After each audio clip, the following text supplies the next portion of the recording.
আচ্ছা আমাদের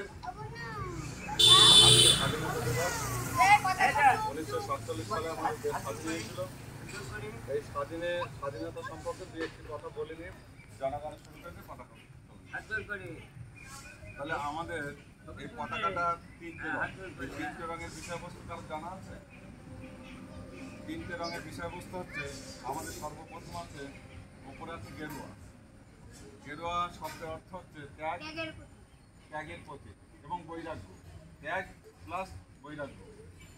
যারা ত্যাগ এবং বৈরাগ্য পালন করতে পারবে তারা এই পতাকার স্বাধীনতার তলায় আসতে পারবে।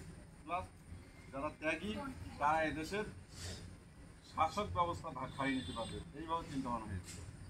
আর সাদা শান্তির প্রতীক। আমরা প্রত্যেকে যদি আমরা ত্যাগীর হাতে যদি আমাদের যদি দেশ থাকে তাহলে আমরা শান্তিতে বসবাস করব, শান্তির প্রতীক। আর সবুজ, পৃথিবীতে তাকালে দেখা যাবে যে চারিদিকে শুধু সবুজ, সবুজ বিপ্লব। গাছ থেকে শুরু করে ঘাস পাতা লতা এটা সবুজ। এবং সবুজ হচ্ছে আমাদের যে তেজময়। আমরা প্রত্যেকে তেজ শক্তি যেন আমাদের অর্জন থাকে, তাই হচ্ছে তেজ শক্তি যেন আমাদের থাকে, সেই কারণে সবুজ থাকে। আর মাঝখানে কি আছে?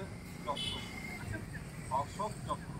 অশোক শব্দের অর্থ অনেকটা বড়, বিস্তারিত যাবো না, কিন্তু চক্র শব্দের অর্থ হচ্ছে টাকা।